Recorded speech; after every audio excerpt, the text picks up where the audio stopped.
Good evening and welcome to the Saturday edition of the Fairbanks Evening News. I'm Katie Looper leading our news tonight. The Tanana Chiefs Conference continued the search today for 35-year-old Andrew John, a resident of Arctic Village in Fairbanks who went missing in the Chena River near Wendell Street Bridge on August 7th. Searchers today started using sonar in an effort to find him. VPSO Coordinator Sergeant Jody Potts had recently requested more volunteers to aid the recovery efforts. The staging area was at Grail Park on Front Street. Searchers looked as far as downriver as University Avenue yesterday. A Fairbanks teenager allegedly caught in the act of burglarizing a home is facing numerous charges. 18-year-old Tessa Peter is charged with first-degree burglary and criminal mischief in connection with the August 3rd break-in. The homeowner called the police after hearing glass breaking in the residence, and troopers responded. Investigators say Peter left broken glass bottles, glass, and blood stains throughout the residence. 31-year-old Janessa Kemsky of Fairbanks has been arrested on charges of theft. She is accused of stealing a car while she was at a party. According to court records, Kemsky was at a barbecue when she asked someone if someone could take her home. When no one offered to help, she reportedly stole the vehicle and left the scene. Police later located her at the stolen vehicle during a traffic stop. Trial for a case is set for October. Kemsky was convicted of theft once before in connection with a 2012 credit union robbery. This week, Native educators gathered to discuss important issues facing today's youth at an annual TCC Education Summit. One of the topics discussed is the incorporation of Native languages into the school systems. Leaders spoke about the importance of passing these languages down to Native youth in rural Alaskan areas. Because classroom sizes in some villages don't meet the size requirements, many students are shipped out of their home villages and may not get the opportunity to keep these languages alive. Educators at this week's summit discuss ways their teachers could work together. The school districts are really working really good together, like the Gwich'ins, the Yukon Flats area, and also the Yukon Kaikuk School District, have really done tremendous amounts of work, to teach the children the native languages. I have grandchildren who live in Minto, Alaska, and just to hear them, speak and sing in the language, it's just so wonderful. Last year, the village's circle, located about 150 miles northeast of Fairbanks, suffered intensive damage from flooding caused by ice jams. Members of the community reached out for help, and their plea was answered by a group of volunteers with the Mennonite Disaster Services from the state of Oregon. Well, we were actually asked by FEMA and the state of Alaska. And so we put together a crew and came up June 19th, I think it was, we arrived. And we're leaving today, August 8th. We raised 3 houses, anywhere from 2 to 3 feet. We also moved and raised a church that had moved off its foundation and raised it about 3 feet. Well, houses were off of their cribbing. They don't really use a foundation because of the permafrost. And so we got them back up on top of their cribbing and elevated. 2 ceremonies at the University of Alaska Fairbanks this past week mean more efficient power on campus and a sleeker dining hall for students and staff. Ryan Grimes has the story. A groundbreaking ceremony for the university power plant brought in state legislators and members of the community. The groundbreaking is the first step in a major upgrade for the combined heat and power plant at UAF, which needs a complete overhaul after providing power on campus for generations. It's going to be economically efficient. It's also going to make significant difference in the emissions from the plant, a real environmental benefit to the community to reduce emissions by up to 60%. Of regulated emissions. State Senator Pete Kelly says that keeping the infrastructure of the power plant updated is not only in the interest of UAF, but of the community as a whole. He says that it is important to keep the plant from failing due to old equipment. But if the failure is significant enough and it affects the West Ridge and we lose some experiments, we stand to lose huge money from the Department of Defense, from the National Health Association. And that money, I don't think people realize just how significant the research money in this community is. The upgrades are expected to be complete by 2018. The next day, a ribbon-cutting ceremony for an addition to the Wood Center on campus symbolized the last step for constructing a new commons area for students and staff. To see it evolve to the way it has, it's just very exciting. We knew that the Tilley Commons was aging and it needed to be replaced, and so when they decided to add the dining facility to Wood Center, we knew it was a great decision. Associated Students of UAF President Matthew Carrick says that students are excited to have a new area to make themselves home in. Those who have been able to see in are thrilled about it. I know everyone's very elated that it's getting done on time, but we'll be able to use it in the upcoming school year. Because this, on the heels of expansion to the Student Rec Center and the climbing wall and a terrain park and an engineering facility, and oh yeah, we have now heat and power for maybe a while to come. That's a really good thing. But the transformation is for all of us, but it's for those who are not here yet. It's for the students and the faculty and the staff who will benefit from what we've done here today. This is Ryan Grimes reporting from UAF. And we'll have more when the weekend's only televised newscast returns. Stay with us. After a week of fiery entertainment and fried food, the Tanana Valley State Fair wraps up tonight with dazzling fireworks display at 11 p.m. Here's more. The Tanana Valley State Fair was founded in 1924, making it Alaska's oldest state fair. This year they wanted to bring the fair back to its traditional roots, so they brought in more vendors, new rides, contests, abundance of food options, and of course entertainment to keep the audience on the edge of their seat. Bretton Cook, ride operator for the newest ride called the Inverter, says A1 Amusements is thrilled to be in Alaska for the first time ever. Well, I'm very, very happy that the company has come here. We've been a Canadian-based company since it started, back with select shows, branched off Canuck Amusement, and 2 years ago Mike Mills made A1 Midway, and he's like, I want to do something different. So we came here. Honestly, I've loved the turnout. Everyone's been really friendly. I've honestly loved Alaska so much since I've been here. Moving away from the Midway and onto the stage, we saw a unique pair of performers that risk their lives to please the crowd. 1, 2, 3. Acrobatic, improvisational, fire juggling comedy stunt show, and we're called Not Dead Yet. Oh man, we have so many favorite stunts. Every stunt is pretty much a favorite. Yeah, we have like one warm-up stunt that isn't so dangerous, and then everything else we do is super, super dangerous. This weekend wraps up the successful 9-day festival, but what's the fair without a little thrill? The slingshot is back, and this time with new flashing lights for the night sky, but finishing it all off tonight is the traditional fireworks display. Oh my God! Reporting from the Tanana Valley State Fair, this is Katie Looper. Alaska has recently become a magnet for several national reality TV shows, with series such as Deadliest Catch, Life Below Zero, Alaska State Troopers, and Ultimate Survival Alaska. While it may be home to us, Alaskan lifestyle is seemingly mysterious to people around the world due to our unique climate and culture. Craig Compo, owner of the local snow machine and boat dealership that bears his name, is being highlighted on Animal Planet's show No Limits, which will feature his boat design, the unique nimble hull inboard boat that allows for easy travel over sandbars and gravel. One's a half hour. It's called No Limits. The host is Eric Young. He's an ex-wrestler who does all kinds of crazy things all over the world. So he joined us on a sturgeon fishing trip in Idaho. And the name of this episode is called Like a Sturgeon. And so we're looking forward to it. It airs Monday at 4 o'clock on cable and 1 o'clock if you have Dish or Direct. Smokey Bear is celebrating his 70th birthday today with no plans on retiring. Even after decades, Smokey Bear's popularity hasn't smoldered.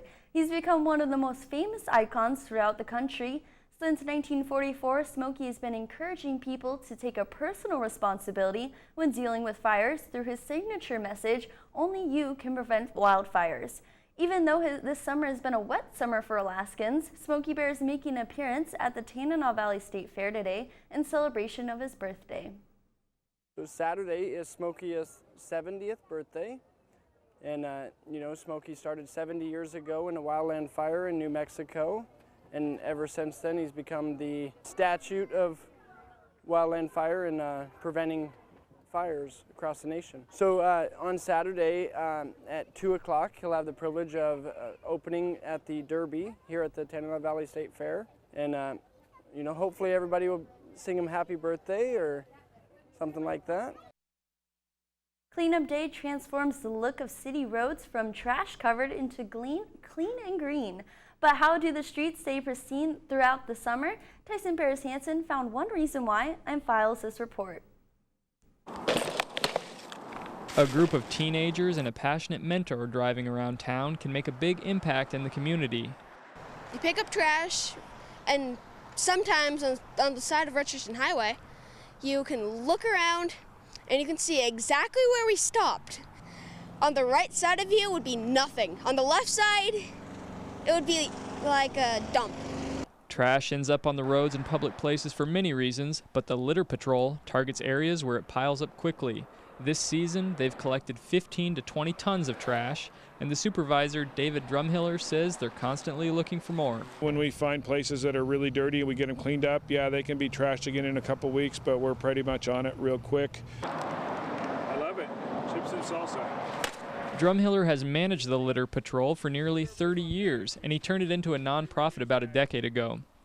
And it's more than just keeping the town clean. It also trains young people about having a pride in their town.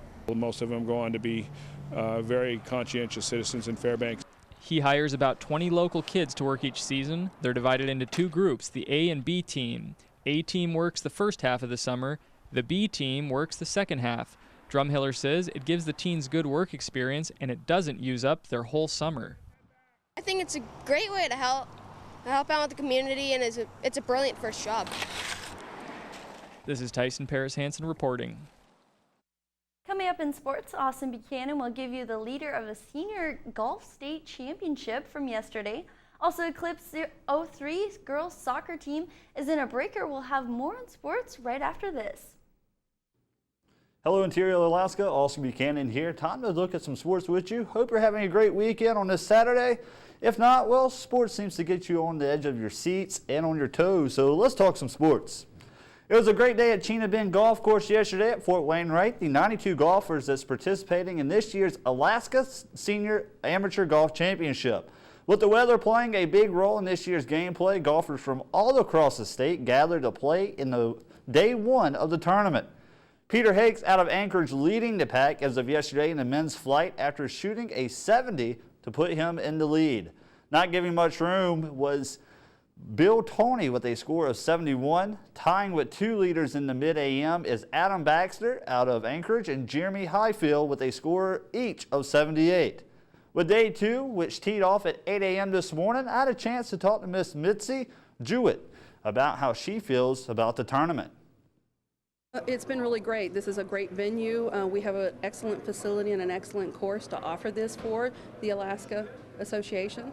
And it's great to have the golfers here that are from, Anchorage, Fairbanks, all around the state. And so it's a really good opportunity for us as well as for them to make an excellent event. We have a great staff to put on. We have, a beautiful course, and they maintain it very well. And with the season, the short time season that any golf course has in Alaska, it takes a lot to maintain it, but we've got a great staff, and it is a great course, and it's in great shape for anyone to play on it. And it's one of the very Yes, it has been. In a few years we have been voted one of the best courses in Golf Digest. Not only was it a great day at the golf tournament going on this weekend, but also the Youth Soccer Cup taking place only a few minutes down the road. The Eclipse 03 girls team has placed themselves in reach of the championship game in the 12 and younger division of the Alaska Youth Soccer State Cup. After Friday night's win against the Alaska Rush 1-0 at the Fairbanks Youth Soccer Association fields, the Eclipse has tied for second place in the division along with Chinook Soccer Club Fleury. Each team is 1-1 with 3 points. The Eclipse and CSC Fleury kicked off today's action earlier today at 11 a.m. Now to bowling with senior games kicking off this weekend. There is one special lady that has been bowling with a group of women since she was 72 years old. But 27 years later, Miss Betty Upright is now 99 years old and set to bowl next week for Alaska International Senior Games. You can watch her bowl next week at the Arctic Bowling Alley starting Tuesday, August 12th at 6 p.m. That's going to be singles. Wednesday, August 13th at 6 p.m. That's going to be the doubles. Thursday, August 14th at 6 p.m. That's going to be mixed doubles. Check-in is at 5:30 p.m. each day. So for more information, you can call Charlotte at 907-460-3328. And I'll wrap it up for sports tonight. Thank you so much for checking out some sports with me. For more on KTVS Sports, log on to Twitter, YouTube, webcenter11.com, and download our mobile app. Katie Luber has your full weather forecast coming up next. Stay tuned. Welcome back, Fairbanks. I'm here with Austin. How's your fair week been? It's going pretty well. The fair's been fun. You know, the lawnmower races was pretty cool, and the So how was demolition derby. Yeah, I was going to ask you, how's the demolition derby I wasn't able to last make night? it out there last night. I had some stuff to do with family, but I heard it was pretty nice. Oh, So really? it's been pretty fun watching. I was actually at the fair, and I was wondering what all that noise was, and then it hit me. I was at the rodeo. That was really neat. You know, the rodeo is pretty big. I got to see some bull riding and some pretty interesting stuff from the week. Yeah, of the I bet. The fair has just been like packed. But we'll take a look into our weather now. There's a normal high today of 68 and a normal low of 49. A record high was 87 in 1917 and record low 35 in 1969. The sunrise and sunset equals 17 hours and 14 minutes of daylight, giving us a loss of 7 minutes from yesterday. And around the state, starting with the southeast side, it's rainy in Juneau and Ketchikan with temperatures in the mid-50s to low 60s. Anchorage and South Central are mostly sunny, however with likely rain and temperatures in the mid-60s. It's cloudy on the west side of the state near Cold Bay and Bethel. They're in the low 60s to low 70s. Moving up north, it's chilly in Barrow around 40. Fort Yukon and Fairbanks interior area is mostly sunny in the mid-70s. But now let's go look at our lower 48, starting on the northwest side of the states. It looks to be sunny in the low 80s, traveling down south to the Las Vegas and Phoenix region. It's still in the hundreds still. As we move east, it shows partly sunny skies in the Midwest region of the United States and rainstorms in the Minneapolis area. Rain and lightning storms are expected in the deep south and Miami area with temperatures ranging in the high 80s to low 90s. And up the East Coast, they've got sunny skies around the mid 80s. But now let's check out the outlook for next week. Hot weather is coming in from the west coast and moving northeast. There's lots of moisture down south with steamy weather in the southeast side and nicer skies on the northeast region of the U.S. But now back in Alaska, starting with the North Slope. Mostly cloudy with patchy fog in Barrow, and it's mostly sunny in Nome and Fort Yukon. Lows 70 for Nome and Fort Yukon, 40 for Barrow. Back home in the interior, it's mostly sunny all across the region with nice temperatures in the 70s. For the southeast side of Alaska, there's heavy rain in Juneau and Ketchikan in the low 60s. But as we move west, we can expect it to be mostly cloudy with fog in Cold Bay and rain showers in Bethel and Kodiak. It's 50 in Cold Bay, 60 in Kodiak, and 70 in Bethel. And lastly, for the south central region, it's to be mostly cloudy with likely rain showers, temperatures in the mid to low 60s. And tonight, another beautiful evening with mostly sunny skies, but there's a little rain right now, but that is going to clear up for you guys. And for tomorrow's outlook, it's to be in the mid-70s, another great sunny day, and looks like a gorgeous weekend to wrap up the fair. I've been really happy. It's just been so sunny this past weekend. It has, and you know, Mike Schultz been out there, and I really want to give thanks, especially people behind the scenes, you know, and they deserve a lot of credit. Broadcasting from the fair, that's been fun Not too. It's doing not a easy live cast. to see Mike out there in the rain, but the fair's been, like I said, really, really good for this year. And also, you know, the senior amateur golf tournament, beautiful weather this weekend for that. So. Yeah, and you said Joe Cook's coming back on Monday. Joe will be back to his Monday through Friday. Happy to have him back, and I want to thank the audience for for me bringing sports since he's been gone. It's been great hanging out with them on the air, and I will be on Saturdays like today with you and bringing sports and we'll be here our on Saturday's Saturday. news team. So. All right, well, that'll wrap up this Saturday edition of the Fairbanks Evening News. We're glad you could join us. NBC Nightly News with Lester Holt is coming up next. Join us here 6 days a week at 6 and 11 or online anytime at webcenter11.com. I've been Austin Buchanan and Katie Luber. From all of us here at the News Center, have a good night. Good night.